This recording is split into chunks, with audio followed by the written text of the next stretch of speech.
इस चैप्टर का सबसे मेन टॉपिक है किरचॉफ।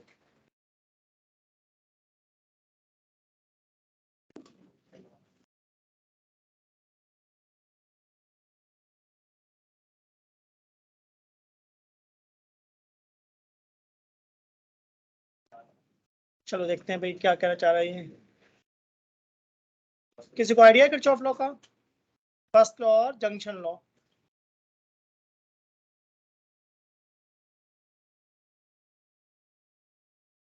सिंपल सा लॉजिक है। देखो मैंने एक डायग्राम बनाया है। क्या सबको पॉइंट ए दिख रहे हैं? तो क्या ए को मैं जंक्शन कह सकता हूँ? देखो ए हमारा क्या है? जंक्शन है। तो जंक्शन में क्या कुछ करंट इनपुट है?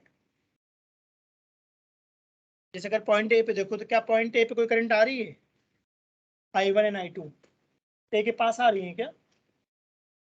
I1 and I2। और I3 क्या हो रही है? ए से दूर जा रही है। तो ये लोग कहता है at any junction total input current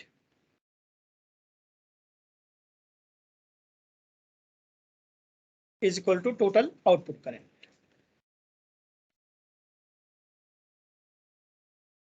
इसका अंदर जितनी करंट इनपुट होगी उतनी ही क्या होगी?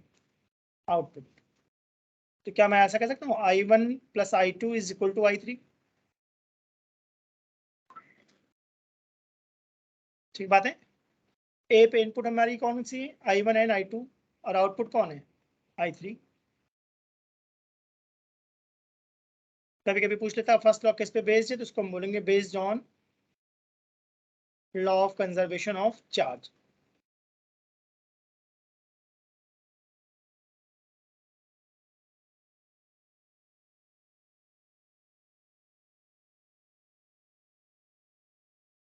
फर्स्ट लॉ और जंक्शन लॉ किस पे बेस्ड है? Conservation of charge. इसका मतलब जितना चार्ज इनपुट होगा पर सेकेंड एट ए, उतना ही चार्ज आउटपुट होगा पर सेकेंड। या सिंपल शब्दों में जितना करंट आएगी उतनी करंट जाएगी।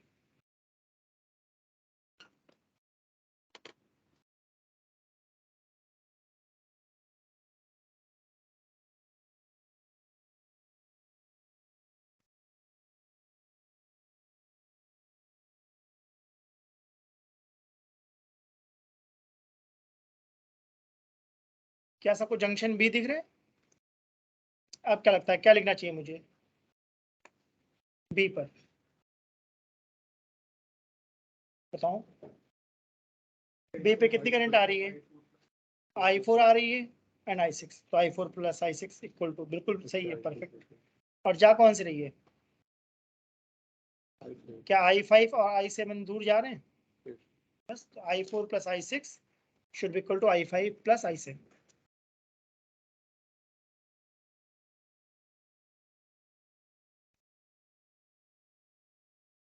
बहुत सिंपल सा लॉ है। Total input current is equal to total output current. किसी भी जंक्शन में जितनी करंट आएगी उतनी करंट जाएगी।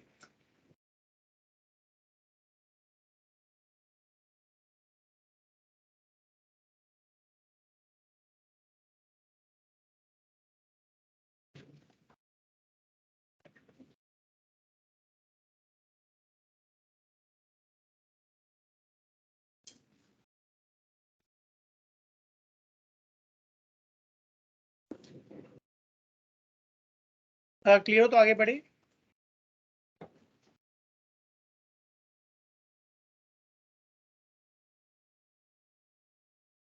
Eight any junction total input current equal to total output current.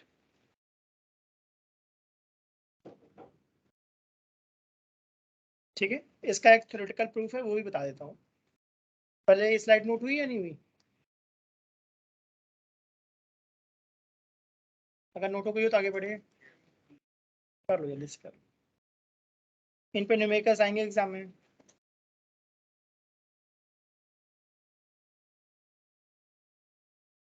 एक न्यूमेरिकल नॉर्मली आता है 5 मार्क्स का, किरचॉफ। यानी इस चैप्टर का सबसे बड़ा टॉपिक किरचॉफ है। बाकी जो भी टॉपिक पढ़े वो 3 मार्कर थे या 2 मार्कर थे या 1 मार्कर। ये 5 मार्कर है। प्रूफ देखें, थ्योरेटिकल प्रूफ है, there is no deposition of charge at any junction or part of wire। इसका मतलब किसी भी पॉइंट पे चार्ज डिपॉजिट नहीं होता, चार्ज फ्लो होता रहता है। There is no deposition of charge at any junction or part of wire। किसी भी जंक्शन पे या वायर के किसी भी पार्ट पे चार्ज डिपॉजिट नहीं होगा, जितना चार्ज आ रहा होगा उतना चार्ज चला जा रहा होगा।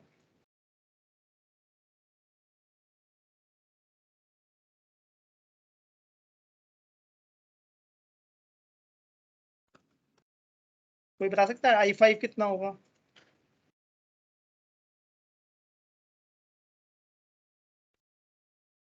सबको सी पॉइंट दिख रहा है? इनपुट कौन कौन है? 2, 1 एंड I5, और आउटपुट कौन है? सिंपल, I5 कितना आ गया? 4 एम्पियर। तो फर्स्ट लॉ तो बहुत ही इजी है, बस एक बेसिक बात याद रखनी है, जितनी करंट आएगी उतनी करंट जाएगी। यानी करंट का डायरेक्शन इंपॉर्टेंट है या नहीं है? करंट के डायरेक्शन से तो पहचानेंगे हम इनपुट है या आउटपुट है। एरो जंक्शन की तरफ आ रहा है मतलब करंट इनपुट है, एरो जंक्शन से दूर जा रहा है मतलब आउटपुट। इसका प्रूफ थ्योरेटिकल है, मतलब कोई वैसी डेरिवेशन नहीं है। थ्योरेटिकली मैंने क्या लिखा है? There is no deposition of charge at any junction और पार्ट ऑफ वायर। इसका मतलब चार्ज फ्लो होता रहता है, रुकता नहीं है कहीं पर, लाइक रिवर, वाटर फ्लो होता रहता है रिवर में, वैसा कुछ रुकेगा नहीं कहीं पे चार्ज। और चार्ज फ्लो क्यों हो रहा है? कौन चार्ज को फ्लो करवा रहा है? तो बता सकते हैं चार्ज क्यों फ्लो हो रहा है? पोटेंशियल डिफरेंस की वजह से या इलेक्ट्रिक फील्ड की वजह से। इलेक्ट्रिक फील्ड इलेक्ट्रॉन पे फोर्स लगाती है क्या? जिस डायरेक्शन में इलेक्ट्रिक फील्ड होगी उसके अपोजिट इलेक्ट्रॉन एक्सेलरेट हो जाएंगे। इसका मतलब चार्ज क्यों फ्लो हो रहा है? क्योंकि पोटेंशियल डिफरेंस है या फिर इलेक्ट्रिक फील्ड है, दोनों बातें कह सकते हो। ठीक है, अब सेकंड लॉ लिखो, इस पे वेरी इंपॉर्टेंट लिखना, सबसे मेन यही है।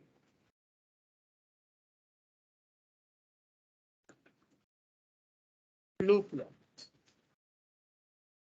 और इसको केवीएल भी कहते हैं।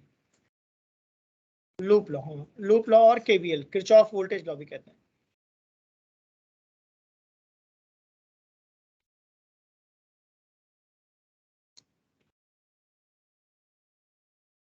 सेकेंड लॉ और loop law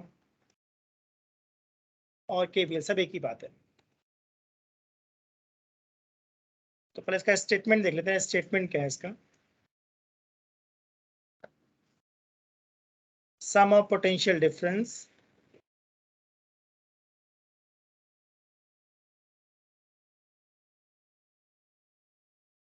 sum of potential difference for a closed loop involving cells and resistances। Sum of potential difference for a closed loop involving cells and resistances is 0। इसका मतलब अगर मैं पोटेंशियल डिफरेंस को add करता जाऊं closed loop के लिए, तो इसका सम फाइनली कितना आ जाएगा? 0। ठीक है, और ये सम का मतलब है मेरा स्केलर सम या वेक्टर सम? पोटेंशियल स्केलर है या वेक्टर है? स्केलर है, तो स्केलर सम कहना चाह रहा हूं, मतलब बस डायरेक्ट ऐड करते जाओ।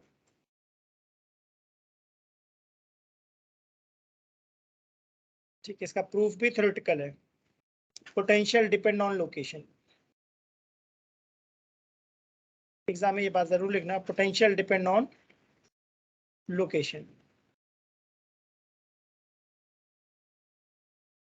If initial and final position is same, then delta V is 0।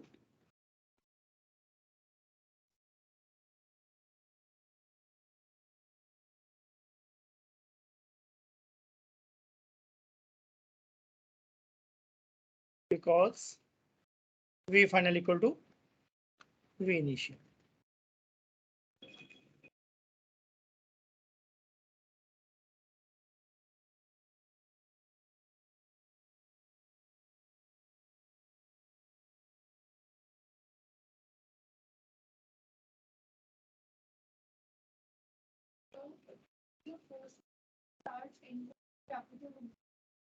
नहीं, एंड पॉइंट होता ही नहीं, लूप होता है पूरा हमेशा। हमेशा सर्किट में पूरा एक लूप होगा, कोई एंड पॉइंट नहीं होता। अगर डेड एंड होगा तो वहाँ चार्ज जाएगा ही नहीं। डेड एंड बताया तुम लोगों को मैंने, तो याद करो डेड एंड में मैंने बोला था वो यूज ही नहीं करते, मतलब उधर चार्ज जाएगा ही नहीं। इसका मतलब जब भी करंट फ्लो होती है हमेशा एक लूप होगा, क्लोज लूप। किरचॉफ में भी देखो मैंने क्या बोला सेकंड लॉ में, scalar sum of potential difference for close loop. ध्यान दो, क्लोज लूप में मतलब जाने का रास्ता है तो लौट के वापस आने का भी रास्ता है, तब डेल्टा वी का सम कितना हो जाएगा, 0। ये मैंने पहले अभी स्टेटमेंट बताया राइट। अब इसके क्वेश्चन बनाना सिखाऊंगा कैसे बनाते हैं। पहले अगर स्टेटमेंट लिख लिया हो तब, ठीक है ठीक है। तो देखो ध्यान से, उससे पहले मैं कुछ बातें बताना चाहता हूँ नोट में, जिससे क्लैरिटी रहे थॉट में। क्या सबको रेजिस्टेंस दिख रहा है, आर, करंट दिखा दी मैंने फॉर ए टू बी। अगर हम कैसे जा रहे हैं, ए से बी जा रहे हैं, ठीक है ना, तो पक्का ए और बी में किसका पोटेंशियल ज्यादा होगा, करंट किस डायरेक्शन में जाती है, higher potential to lower potential, सही बात है। तो अगर हम ए टू बी जा रहे हैं तो जो पोटेंशियल डिफरेंस होगा क्या वो आई आर होगा। मैंने बताया था रेजिस्टेंस से पोटेंशियल डिफरेंस हमेशा आई आर होता है।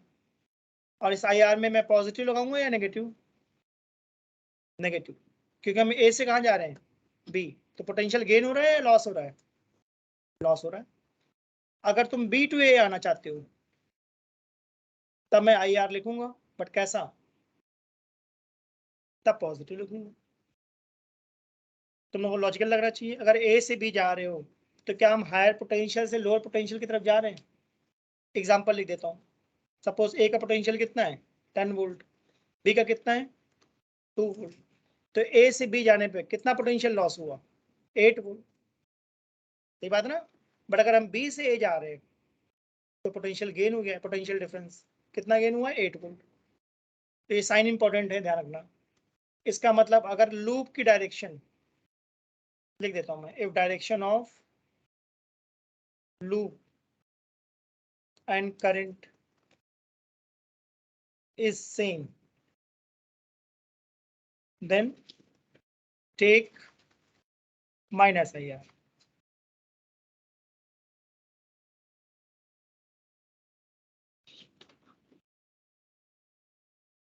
If direction of loop and current is opposite,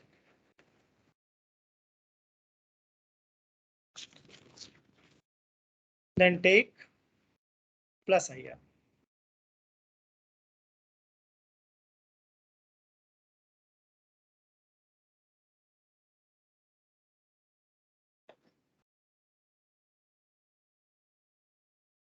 तो IR में साइन इंपॉर्टेंट है या नहीं है, ठीक। आई का मतलब मैं करंट कहना चाह रहा हूँ, आर का मतलब रेजिस्टेंस। तो माइनस आई आर कब लिखूंगा, जब लूप की डायरेक्शन और करंट की डायरेक्शन क्या हो, सेम। देख लो मैंने लिख दिया है, करंट और लूप सेम डायरेक्शन में तो माइनस आई आर, और अपोजिट डायरेक्शन में तो प्लस आई आर। और ऐसा क्यों हो रहा है वो रीजन भी बताया मैंने। अगर मैं ए से बी जा रहा हूँ, अगर मैं ए से बी जा रहा हूँ पोटेंशियल ज्यादा होगा या कम होगा, डायग्राम में देख लो। क्या करंट 10 वोल्ट से 2 वोल्ट जा रही है, करंट हमेशा कहाँ जाती है, हायर टू लोअर पोटेंशियल। तो अगर ए से बी जा रहे हो तो इसका मतलब डेफिनेटली पोटेंशियल लॉस हो रहा है, और अगर बी से ए जा रहा है लूप तो पोटेंशियल गेन हो रहा है। Potential difference I R, confusion होती है प्लस माइनस में। तो मैंने बहुत क्लियरली बोला, if direction of loop and direction of current is same then you have to take minus I R, ठीक है। अगर ये क्लियर हो तो दूसरा रूल बता दूं, तो बताऊंगा अभी। अभी बस मैंने स्टेटमेंट लिखवा दिया है, अभी क्वेश्चन कराऊंगा तब क्लैरिटी आएगी कि मैं क्या बोलना चाह रहा हूँ। ये सब बातें बुक में नहीं लिखी ना, तो कन्फ्यूजन रहती है बहुत। अगर ये क्लियर हो तो आगे बढ़े। ठीक है, नोट 2 में देखते हैं मैं क्या बताना चाह रहा हूँ। फॉर सेल, पहले मैंने किसके लिए बताया था? रेजिस्टेंस के लिए। अब किसके लिए बता रहा हूँ? सेल के लिए।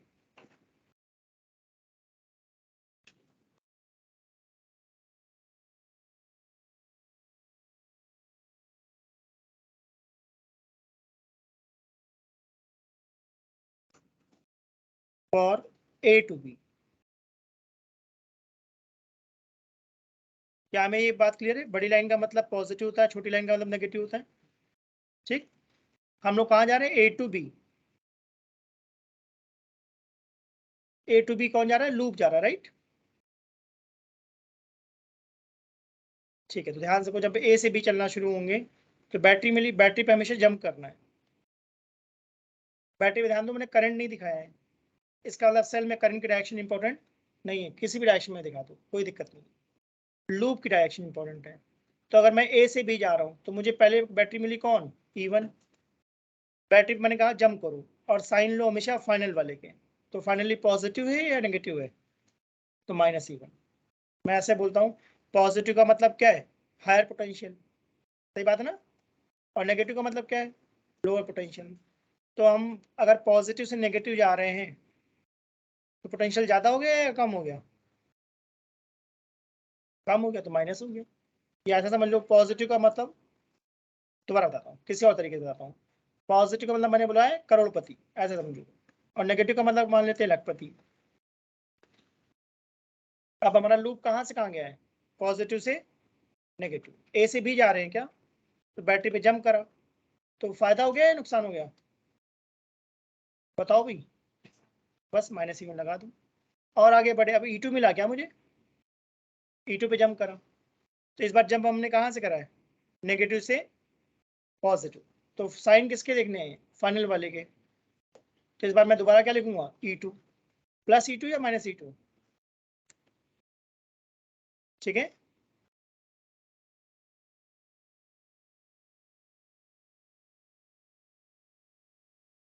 और सेल के लिए मैंने बहुत क्लियरली बोला, direction of current is not important.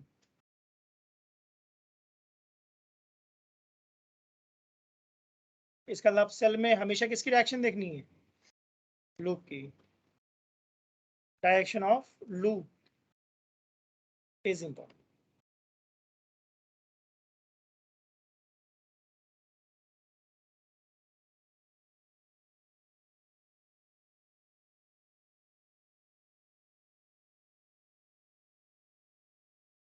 ठीक है, तो पहले मैंने ब्लैक कलर से एरो बनाया था। अब हम बी से ए जा रहे हैं क्या? तो मुझे पहले कौन मिला? E2। बी से ए जाओगे तो E2 मिलेगा क्या? पॉजिटिव या नेगेटिव? नेगेटिव। फिर कौन मिला? E1। पॉजिटिव और नेगेटिव? पॉजिटिव। ये बात नोट कर लो, फिर मैं एक्सप्लेन करता हूँ मैंने क्या बताया सारा।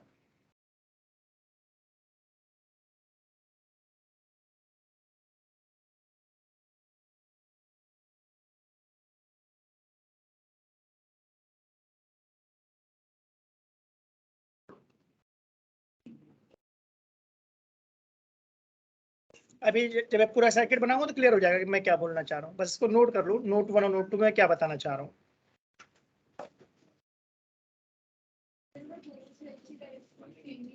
कोई फर्क नहीं पड़ता, कैसे भी सेल लगा दो, कोई दिक्कत नहीं है। कुछ भी हो सकता है, मैंने कहा कुछ भी हो सकता है।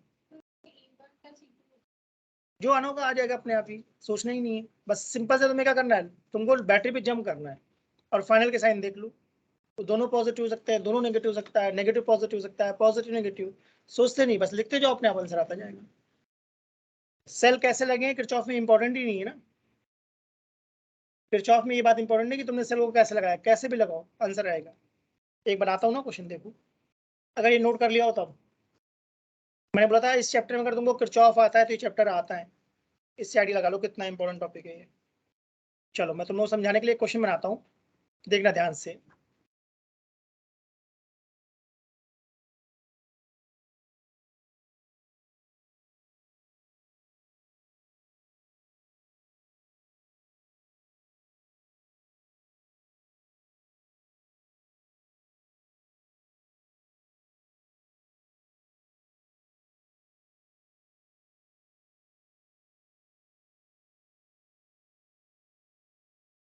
एक क्वेश्चन से क्लियर हो जाएगा कॉन्सेप्ट के मैं क्या बोलना चाह रहा हूँ। अभी लिखना नहीं, पहले देखना ध्यान से क्या बोलना चाह रहा हूँ। सबसे पहले देखो मैंने एक सर्किट बनाया, राइट। क्या इस सर्किट में तुम लोगों को 10 वोल्ट 1 ओम दिख रहा है? तो मैं जानना चाहता हूँ 1 ओम में कितनी करंट है? 1 ओम दिख रहा है तुम लोगों को? उसमें कितनी करंट लग रही है बताओ भाई। मुझे तो I1 लग रही। F2A कौन सी करंट चल रही है? I1। डायरेक्शन सही लगाई मैंने? 2 ओम में कितनी करंट है देखो? I2। 4 ओम में कितनी करंट है? क्या 4 ओम में I3 दिख रही है? सही। तो सबसे पहला काम क्या है, सारे रेजिस्टेंस पे करंट दिखनी चाहिए, अगर बना रखी तो ठीक है, नहीं तो बनाना। अब मैं चाहता हूं तुम लोग ध्यान से बी को देखो, और बी को देखकर कुछ आइडिया आ रहा है? देखो बी पे कुछ खास बात तो नहीं है। क्या इधर ऊपर से I1 आ रही है? क्या नीचे से I2 आ रही है? क्या राइट में I3 जा रही है? तो मुझे क्या लिखना चाहिए? I1 plus I2 is equal to I3। Perfect, सही बात है। जैसे मैंने बी पे लगाया, तुम ई पे भी लगा सकते थे क्या? ये ई पे ऊपर कौन जा रहा है? I1। नीचे कौन जा रहा है? और लेफ्ट टू राइट कौन आ रहा है? ठीक बात है ना? तो इक्वेशन सेम बनेगी या डिफरेंट बनेगी? जैसे मैंने बी पे लगाया, तुमने ई पे लगाया, तो इक्वेशन फर्स्ट सेम होगी या डिफरेंट होगी? इक्वेशन पूछा मैंने, इक्वेशन। तो कोई फर्क नहीं पड़ता। इसका मतलब मैं कहता हूँ चाहे तुम बी पे लगाओ चाहे ई पे लगाओ, कोई दिक्कत थोड़ी नहीं है, एक ही आंसर आएगा। तो आई होप समझ में आया। मैंने सबसे पहले क्या लगाया? Kirchhoff first law. अब मैं चाहता हूँ एक लूप बनाना, कोई भी लूप ले सकते हो जो तुम्हारा मन करे, बताओ कोई भी जो मन करे, बताओ देख करके। A B E F A, loop समझ पा रहे हो मैं क्या बोलना चाह रहा हूँ? ए से हम लोग कहाँ गए? बी, बी से कहाँ गए? ई, ई टू एफ, एफ टू ए। तो क्लोज लूप का मतलब क्या होता है? जहां से चले लौट कर वहां आना जरूरी है, तभी क्लोज लूप है। नोटिस करा मैंने क्या बात बोली?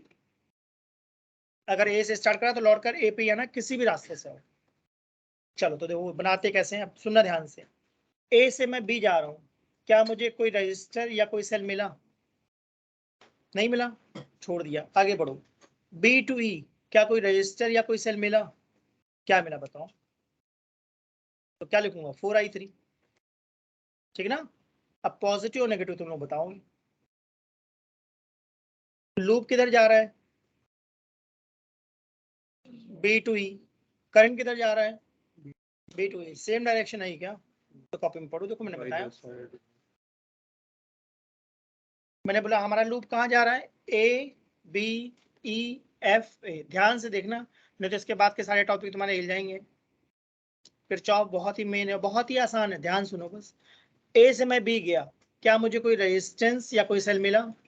तो छोड़ दिया, आगे बढ़ गए। अब मैं चाहता हूँ बी टू ई देखो, बी टू ई मुझे कुछ मिला? रेजिस्टेंस मिल गया। तो मैंने रेजिस्टेंस में क्या बोला था? आई इंटू आर लिखूंगा। आई कितना है? I3। और रेजिस्टेंस कितना है? 4। अब मैं यहाँ डिसाइड कर रहा हूँ पॉजिटिव या नेगेटिव, वो कैसे डिसाइड करूंगा? लूप और करंट की डायरेक्शन। लूप और करंट की डायरेक्शन। लूप किधर जा रहा है? बी टू ई। और करंट किधर जा रहा है? क्या सेम डायरेक्शन है? तो कॉपी में चेक करो मैंने क्या लिखा था। अगर लूप और करंट सेम डायरेक्शन में तो क्या लगाएंगे? नेगेटिव। अब ठीक है, अब आगे बढ़ो। ई टू एफ कुछ मिला? नहीं, छोड़ो आगे बढ़ते हैं। एफ टू ए कुछ मिला? क्या मिला बताओ? 1 हो। तो मैं क्या लिखूंगा? 1 इंटू I1। पॉजिटिव या नेगेटिव? बताओ भाई, मुझे तो नेगेटिव लग रहा है।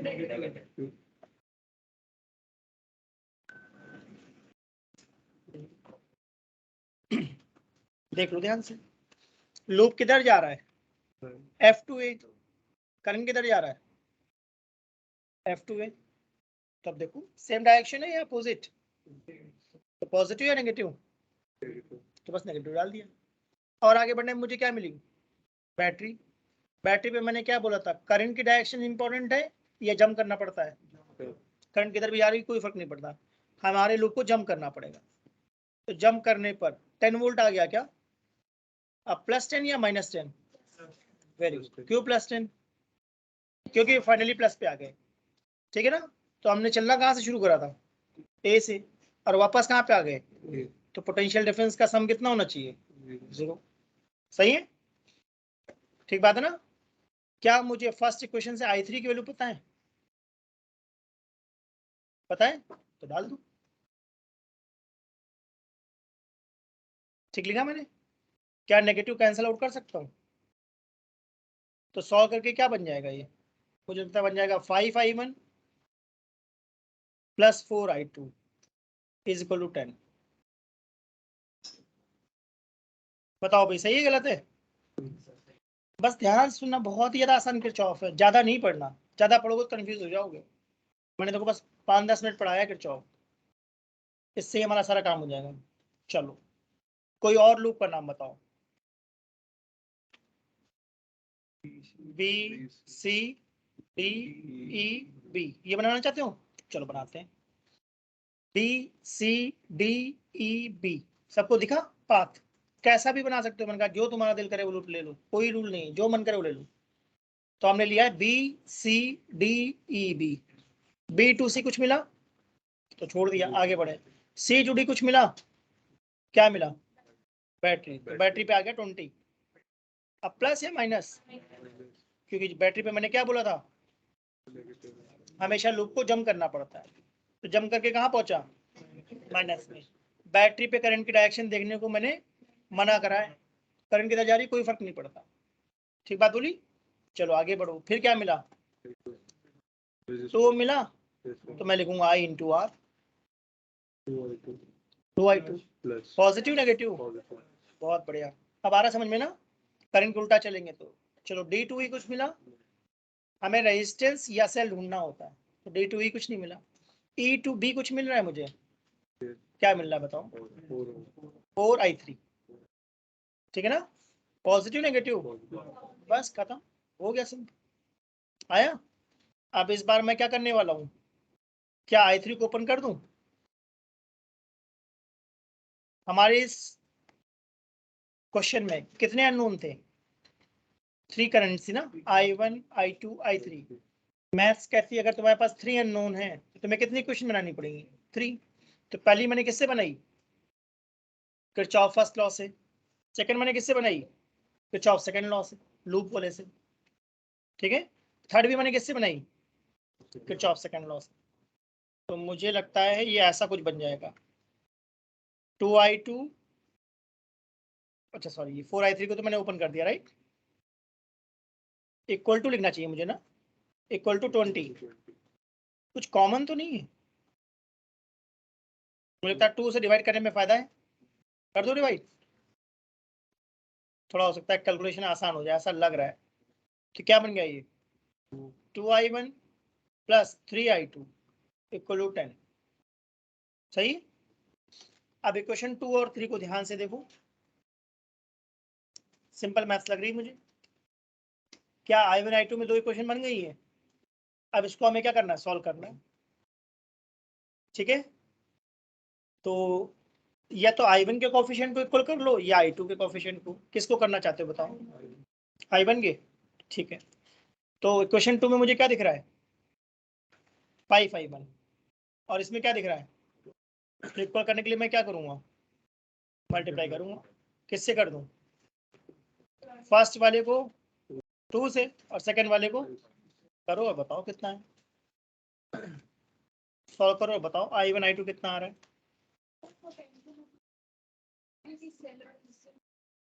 हाँ, नहीं कोई भी एक हो, एटलीस्ट 1 होना चाहिए। मतलब जो लूप लोगे उसमें बैटरी और रेजिस्टेंस दोनों हैं तो अच्छी बात है, कम से कम एक जरूर होना चाहिए। अब ऐसा लूप मतलब ना उसमें रेजिस्टेंस है ना बैटरी है, फिर तो कुछ आएगा ही नहीं ना, ऐसा लूप वैसे बनेगा भी नहीं। जब भी लूप बनाओगे या तो रेजिस्टेंस या फिर बैटरी या फिर उनका कॉम्बिनेशन मिलेगा ही मिलेगा। 30/7 I1 है, I2, बढ़िया, वेरी गुड। 30/7, मैंने हिंट दिया था फर्स्ट और सेकंड इक्वेशन में जिस तरीके से तुमको अच्छा लगे I1 I2 में से किसी एक को एलिमिनेट कर दो, जो तरीका तुमको अच्छा लगता हो।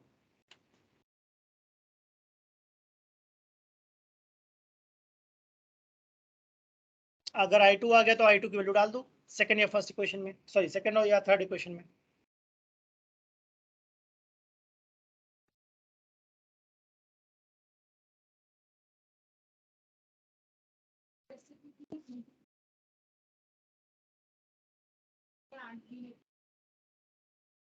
दोबारा बोलना।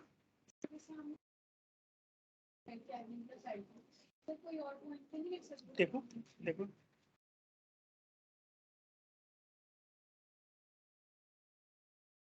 कहीं पे भी ले सकते हो। देखो अब कहाँ दिख रहा है ये बताओ मुझे। ठीक है, तो एफ पे इनपुट क्या है और आउटपुट क्या है, तो लिखने से फायदा होगा या नहीं होगा?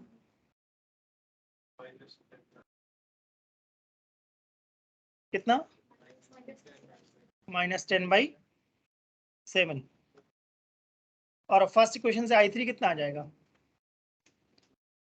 20/7 एम्पियर, राइट।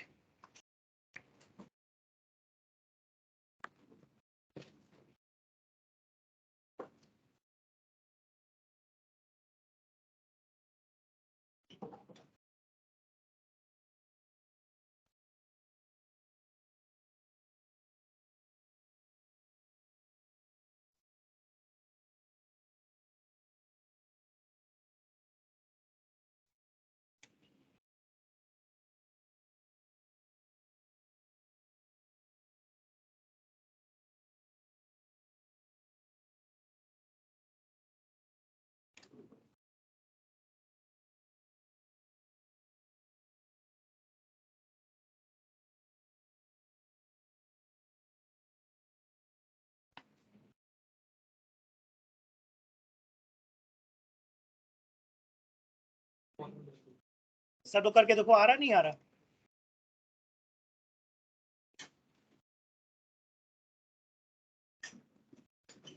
तो ये मैंने एक बेसिक लेवल का क्वेश्चन बनाया है जिसमें मैंने ये समझाने की कोशिश कर रहा हूँ किरचॉफ लॉ कैसे लगाएंगे।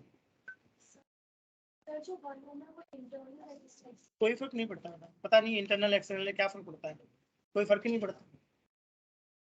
किरचॉफ में इस बात से फर्क ही नहीं पड़ता ना, कौन सेल है कौन रेजिस्टेंस है, क्या कोई फर्क नहीं पड़ता। कितने भी रेजिस्टर हो कितने भी सेल हो कुछ नहीं फर्क पड़ता, सीधे लगाए उल्टे लगाए कोई फर्क नहीं पड़ता, सब सेम ही बात है। इसीलिए तो मैंने कहा किरचॉफ इस चैप्टर का सबसे बढ़िया टॉपिक है। जिसको किरचॉफ समझ में आता है वो इस चैप्टर के सारे क्वेश्चन बना देगा, सर्किट वाले क्वेश्चन में प्रॉब्लम नहीं आती।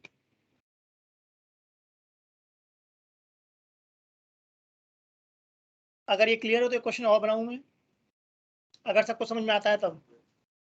ये क्वेश्चन बेसिक लेवल का क्वेश्चन था जो ये बता रहा था कैसे जंक्शन लॉ लगाते हैं और कैसे लूप लॉ लगाते हैं। ठीक है, मैंने जंक्शन लॉ कहाँ पे लगाया था? बी पर। तुम चाहो तो ए पे लगा दो, बट ए पे लगाने से कोई फायदा होगा या नहीं होगा? देखो ए पे इनपुट क्या था? I1, आउटपुट क्या था?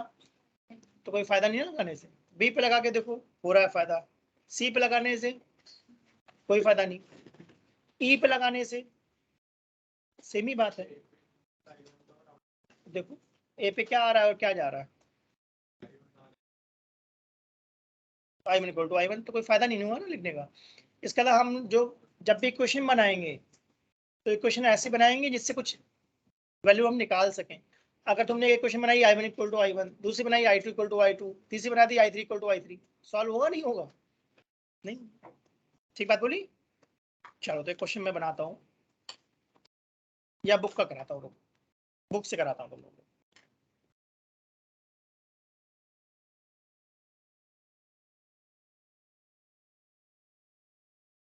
क्या सबको क्वेश्चन नंबर 3.9 दिख रहा है? ठीक है, इसको सॉल्व करके बुक से आंसर मैच करेंगे कि एग्जाम में क्वेश्चन आता है 5 मार्क्स में। पहले मैं चाहता हूँ डायग्राम को ध्यान से देखो और बताओ कहीं ये व्हीटस्टोन ब्रिज तो नहीं है? डायग्राम देखो, व्हीटस्टोन ब्रिज है, बैलेंस है या नहीं है? बैलेंस कुछ याद है मैं क्या बोलना चाह रहा हूँ?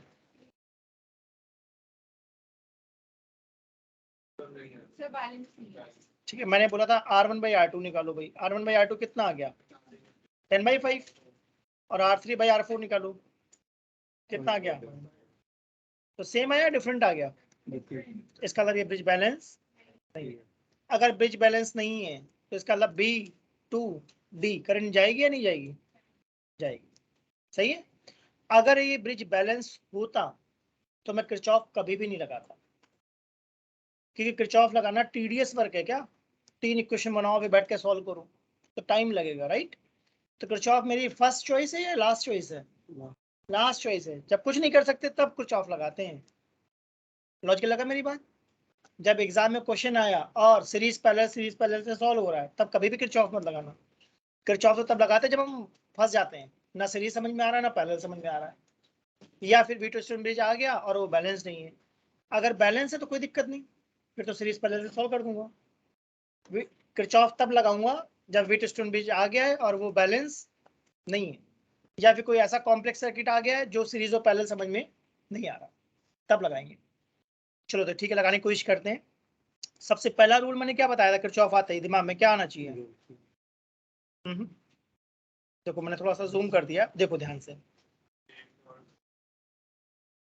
हाँ, सबसे पहली बात मैंने क्या बोली थी, हर रेजिस्टेंस पे करंट की डायरेक्शन दिखनी चाहिए, ठीक है ना। तो यहाँ क्वेश्चन में डायरेक्शन तो दिखा दी, नाम नहीं दिया क्या करंट का।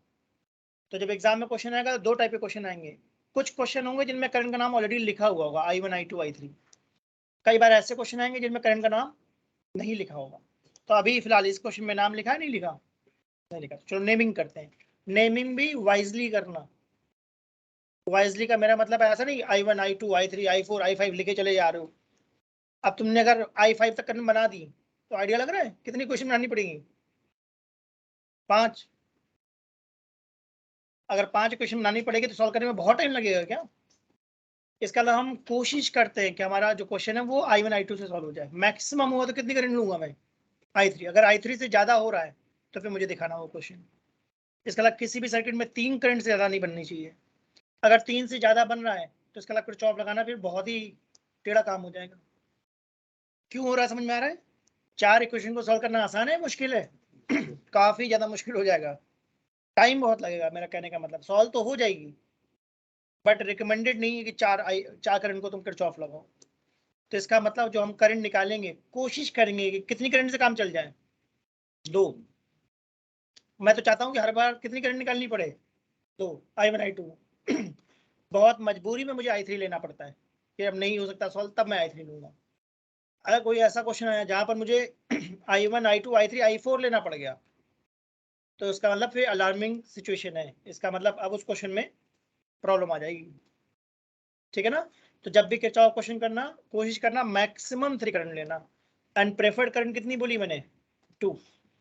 कभी कोई ऐसा क्वेश्चन है जिसमें 3 करंट से ना बने बात तो मुझे बताना, फिर मैं देख के बताऊंगा क्या करेंगे।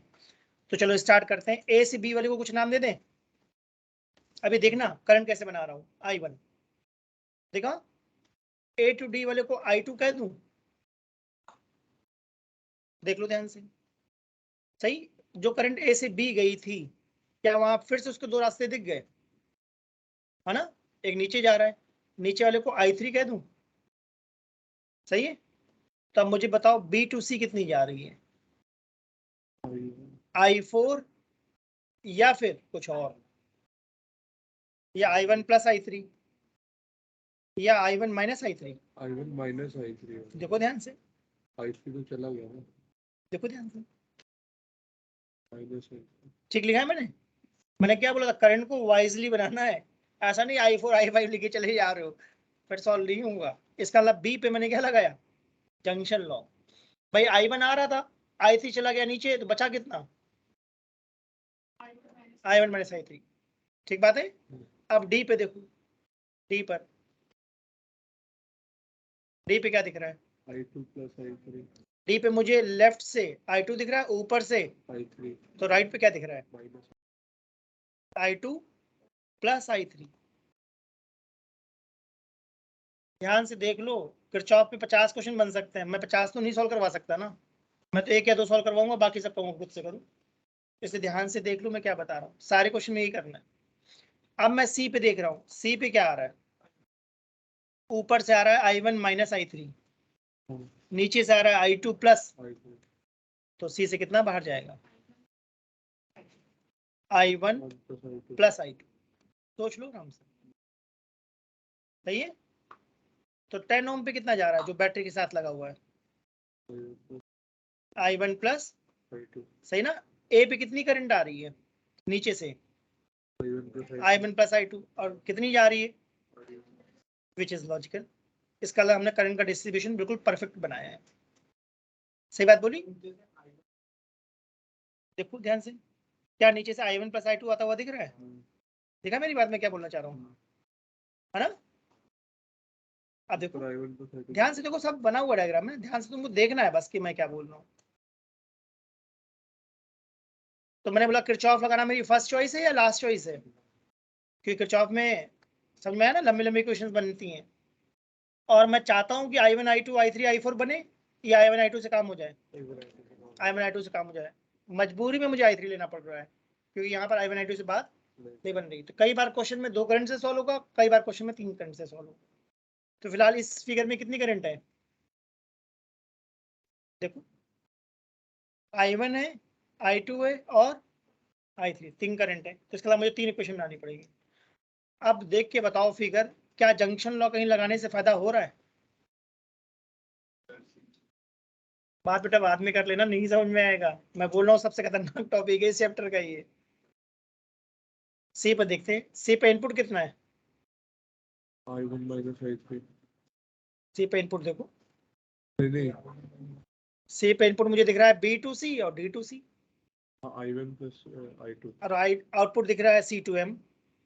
अब देखो जंक्शन लॉ लगाने से कोई फायदा है? देख लो, कोई फायदा नहीं है। दिखा ना, जितना लेफ्ट में उतना राइट, लगा के देख लो चाहो तो। कहीं और जंक्शन लॉ लगाने से फायदा है? ध्यान से देखो, तभी कह रहा हूँ आसान टॉपिक नहीं है, ध्यान से देखना पड़ता है। बी पर, ए पर, डी पर, सी पर, एन पे या एम पर, अगर कहीं फायदा है तो जंक्शन और लगा दो, नहीं है तो छोड़ो, आगे बढ़ते हैं। अगर कहीं फायदा दिख रहा है तो बताओ मुझे, देखना पड़ेगा एग्जाम में। सेम फिगर थोड़ी नहीं आएगा एग्जाम में, एग्जाम में तो कुछ भी दे देगा। तो इसका मतलब रियल ब्रेन गेम है किरचॉफ, लॉजिकली देखना पड़ता है। किसी को कहीं दिख रहा है फायदा तो मुझे बताओ, नहीं दिख रहा है तो आगे बढ़ते हैं। चलो तो छोड़ते हैं। अब हम बनाएंगे लूप, ठीक है ना? कोई भी लूप ले सकते हो। तो हमें कोशिश करना चाहिए बड़े से बड़ा लूप लेना चाहिए या छोटे से छोटा, मानते हो? तो मुझे छोटा लूप दिख रहा है A B D A, देखा? छोटा लूप लूंगा मैं। छोटा लूप लेने से क्या फायदा होगा? छोटी क्वेश्चन बनेगी। A B D A। अब तुम लोग मेरी हेल्प करो, क्या लिखूं? A से B जा रहे हैं, क्या दिख रहा है? 10I1 दिख रहा है मुझे, माइनस में, माइनस में, ठीक है। किसी को डाउट हो मुझसे पूछ लेना। B to D क्या दिख रहा है मुझे? 5I3, प्लस या माइनस? क्योंकि लूप की डायरेक्शन और करंट की डायरेक्शन सेम है। D to A क्या दिख रहा है? 5I2, प्लस में। क्या A से चलना शुरू करा हमने? क्या वापस A पे आ गए? आ गए ना? तो इक्वल टू क्या डालूंगा? 0। मुझे लगता है 5 से डिवाइड करने में फायदा होगा क्या? मानते हो? तो पहली क्वेश्चन मुझे क्या दिख रही है? -2I1 plus I2 minus I3 equal to 0। तो रैंडम लिखा है या ऑर्डर में लिखा है? पहले I1 फिर I2 फिर I3, हमेशा ऑर्डर में लिखना चाहिए, मिस्टेक होने के चांसेस बहुत कम होते हैं। अगर फर्स्ट इक्वेशन सबको क्लियर हो तो आगे बढ़े। किसी को साइन में प्रॉब्लम तो नहीं आ रही है? मैं दोबारा बोल देता हूँ, लूप की डायरेक्शन एंड करंट की डायरेक्शन सेम है, तो -IR, ठीक है। 2I1, ठीक है। देखो A to B जाओ,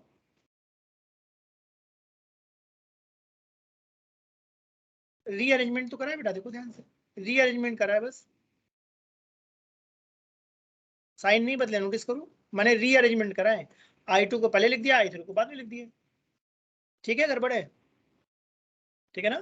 अब मैंने बोला ना किरचॉफ में 50 टाइप के क्वेश्चन बनते हैं, इट इज इम्पॉसिबल कि मैं सारी करवा दूं, ठीक है ना। मैं 1 2 3 क्वेश्चन करवा सकता हूँ, तुम्हें प्रैक्टिस करवा सकता हूँ, बट रियल प्रैक्टिस तो तुम्हें घर पे खुद करनी चाहिए। क्वेश्चन सॉल्व करो, आंसर मैच करो, आंसर मैच है तो परफेक्ट है, नहीं मैच है तो फिर से करो सॉल्व। और ये आसानी से पकड़ में नहीं आता, मतलब कैलकुलेशन मिस्टेक होती है इसमें बहुत। तो बार बार बार बार करोगे, एटलीस्ट 20 क्वेश्चंस करोगे किरचॉफ के, तब जाके एग्जाम में बना पाओगे। ज्यादा लोग देख लेते कि हाँ हो गया, एग्जाम में नहीं सॉल्व होता। चलो आगे बढ़ते, एक और लूप बनाने की कोशिश करते हैं छोटा सा छोटा। तो क्या लगता है क्या बनाना चाहिए?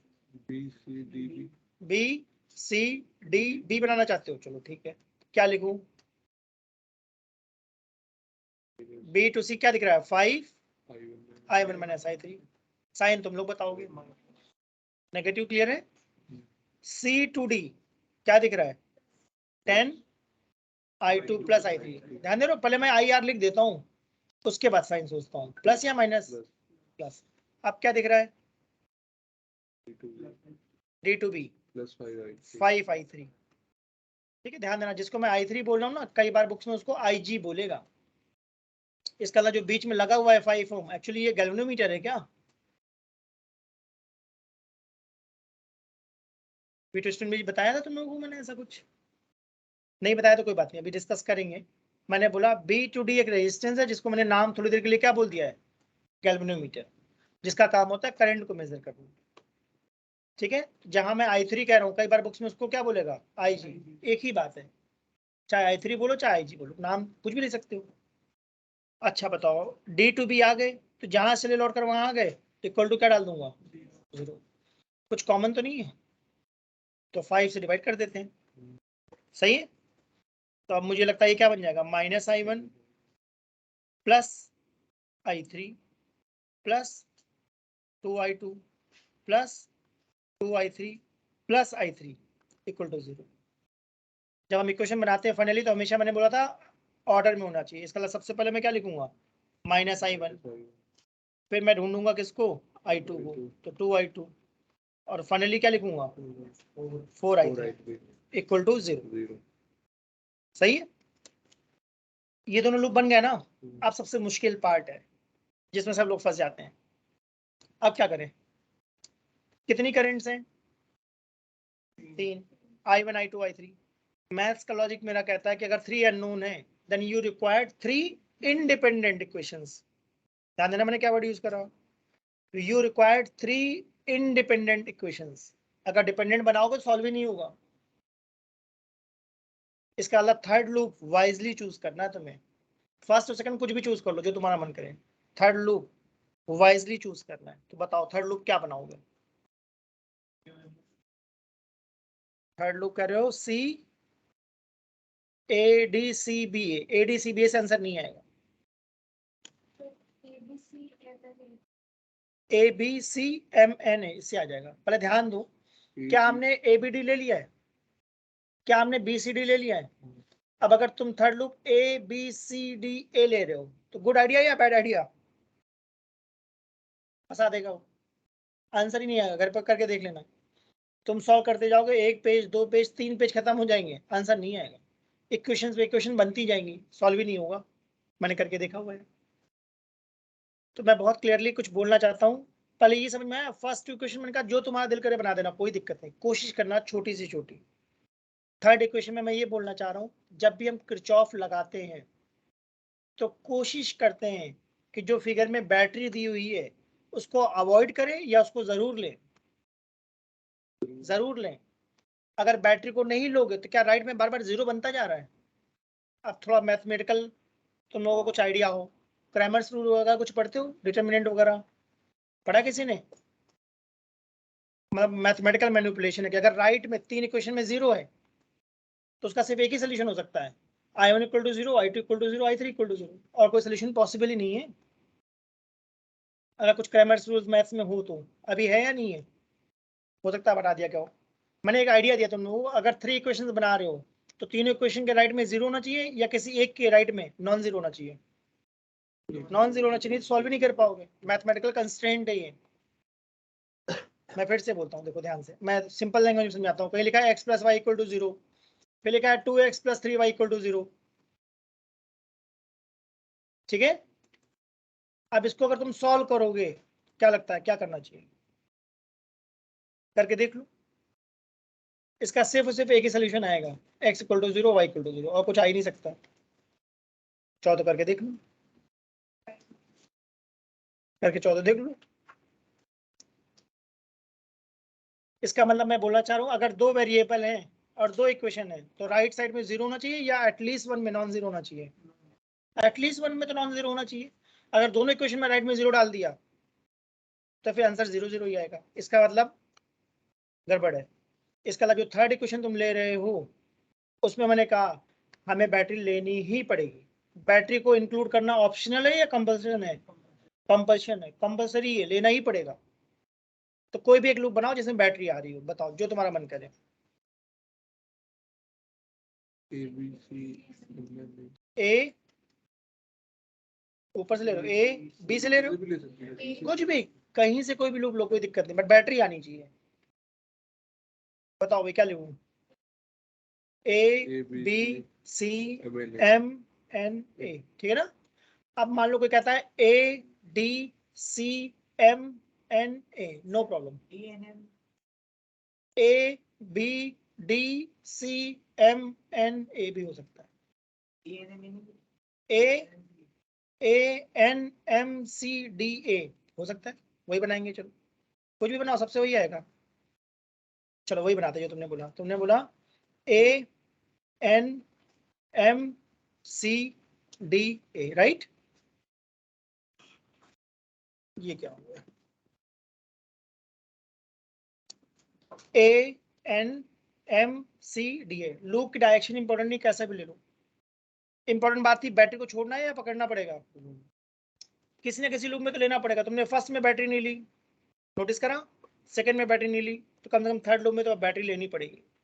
तो कभी एग्जाम में ऐसा होगा तुम्हारे सारे आंसर बार बार 0 0 आ रहे हैं, तो फिर तुमको मेरी बात याद करना है। सर ने बोला था बैटरी को पकड़ना है, तुमने इसका अलग गलती से क्या करा है, ऐसे लूप्स बना दिए जिसमें बैटरी गायब हो गई है। तो इसका मतलब बैटरी को इंक्लूड करना पड़ेगा एटलीस्ट वन लूप में। एटमोस्ट तुम्हारी इच्छा, 14 तीनों लूप ऐसे बना लो, पर मैंने कहा एटलीस्ट वन लूप में बैटरी आनी ही चाहिए। और कैसा भी लूप ले सकते हो, कोई दिक्कत नहीं। चलो स्टार्ट करें। ए टू एन कुछ मिला? नहीं, छोड़ दो। एन टू एम कुछ मिला? क्या मिला बताओ? मुझे तो लग रहा है 10 i1 प्लस i2। देख लो भाई, साइन तुम लोग बताओगे। Negative positive? माधव तुम्हें डाउट क्यों हो रहा है? अच्छा एन टू एन जा रहा है, उल्टा देखा। हाँ ध्यान, ये जो लिखते हैं इसीलिए तो लिखा जाता है, जो लिखा है उसी के हिसाब से चलना है। A to N then N to M. देखा?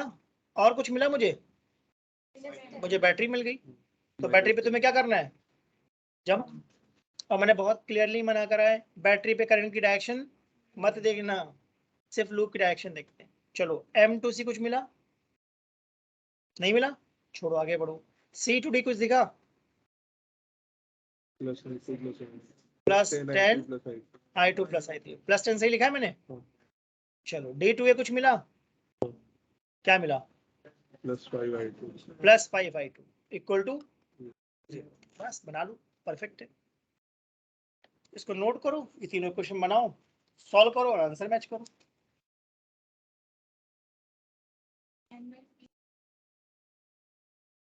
आंसर सेम आएगा। मैं तो कह रहा हूँ ऐसा लूप ले लो, A B D C M N A, तब भी कोई दिक्कत नहीं। ट्राई करेंगे कम से कम। हाँ ट्राई करेंगे कि मिनिमम आए और बैटरी जरूर आए, बस ये बात है। हाँ बेटा बोलो। ठीक है, देखो हमारा लूप क्या चल रहा था, ए टू एन कोई दिक्कत नहीं है, N to M 10i1 N minus 10। देखा? अगर एम टू सी देखोगे तो कुछ नहीं है, सी टू डी देखोगे तो प्लस 10 i2 प्लस i3, ठीक बात बोली? और डी टू ए देखोगे तो 5i2, सही। अब मैं चाहता हूँ इसको पहले 5 से डिवाइड करके क्वेश्चन बनाओ बढ़िया सी, थर्ड। ठीक है सब लोग बनाओ, मैं भी बनाता हूँ।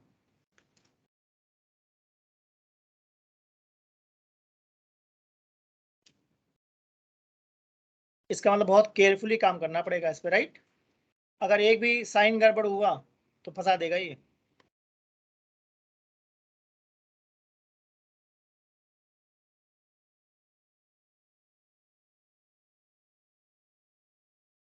सब लोग बना लो, मैं भी बना रहा हूँ।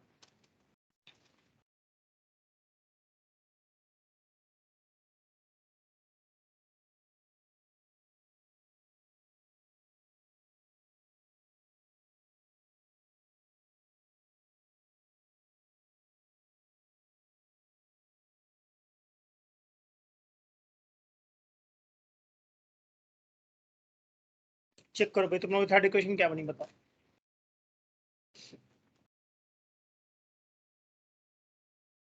तुम लोग अपनी इक्वेशन बनाओ और बताओ क्या बनी। मेरी बनी है 2i1 plus 5i2 plus 2i3 is equal to 2।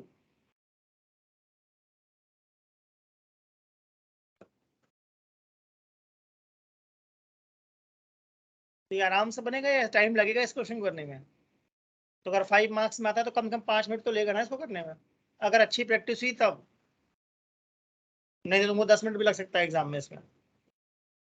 तो अच्छी प्रैक्टिस रखोगे तब जाके 5 मिनट में कर पाओगे इस क्वेश्चन को।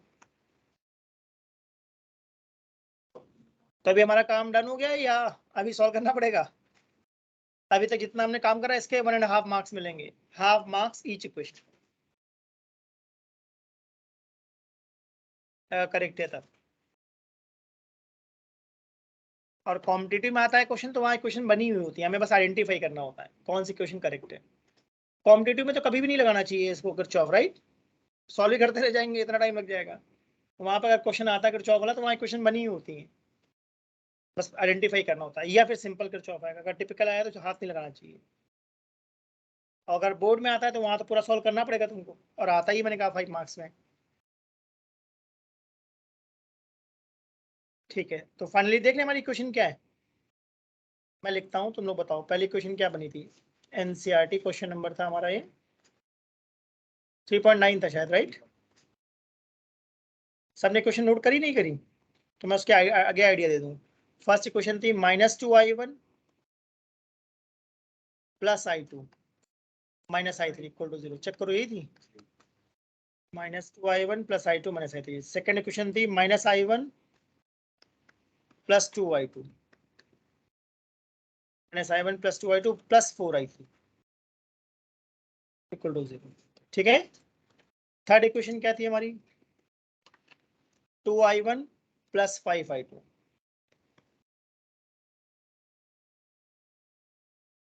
2i1 plus 5i2 plus 2i3 equal. अब क्या मैथ्स में ऐसा क्वेश्चन आते हैं थ्री इक्वेशन को सॉल्व करना? करा होगा तुमने ax equal to B, x equal to a inverse B, transpose वाला जो तरीका होता है। तो मैथ्स में क्वेश्चन 6 मार्क्स का आता था पहले, अब मुझे पता नहीं कितने का आता है। समझ में आया? तो फिजिक्स में समझ लो अब क्या करना है। इसका मतलब इतना करने के बाद अभी हम कहाँ पहुंचे, सिर्फ इक्वेशन बनाई है। अब आइडिया सुन लो क्या करना है, घर पे ट्राई करना। आइडिया क्या है वो सुन लेते हैं, ठीक है ना। आइडिया को ध्यान सुनना और बैठ के सॉल्व करके आंसर जरूर मैच करना, अदरवाइज एग्जाम में नहीं सॉल्व होगा। मेरा काम है तुमको फिजिक्स वाला पार्ट समझाना, तुम्हारा काम है घर पे जाकर इसको सॉल्व करके आंसर मैच करना, मैथ्स वाला जो पार्ट है। फर्स्ट और सेकंड में अगर मैंने किसको उड़ाने की कोशिश करी, i3, तो क्या फर्स्ट इक्वेशन को तुम 4 से मल्टीप्लाई करोगे? ठीक, ठीक है ना। तो मैंने बहुत क्लियरली बोला, अगर फर्स्ट और सेकंड में तुमने तुमने किसको एलिमिनेट करा है, i3, तो सेकंड और थर्ड में भी तुमको किसको एलिमिनेट करना चाहिए, i3, नहीं तो फंस जाओगे। नोटिस करा मेरी बात? अगर फर्स्ट और सेकंड में i3 को एलिमिनेट कर रहे हो तो बहुत क्लियर रखना दिमाग में, सेकंड और थर्ड में भी तुमको i3 को ही एलिमिनेट करना है। नहीं तो इतनी क्वेश्चन बनती जाएंगी बनती जाएंगी बनती जाएंगी, एग्जाम में भी तुमको समझ में आना बंद हो जाएगा।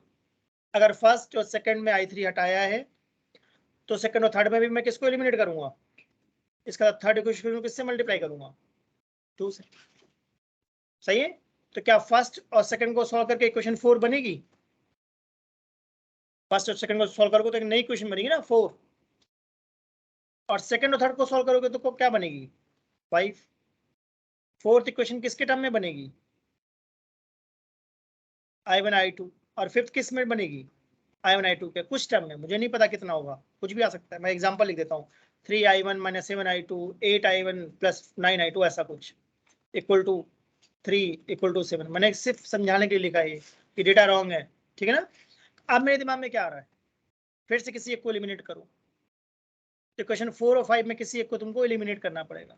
फॉर एग्जाम्पल तुम किसको करना चाहते हो, I2 को, तो इसको किससे मल्टीप्लाई करोगे 9 से, दूसरे वाले को, तब जाकर हमारा क्या आएगा I1।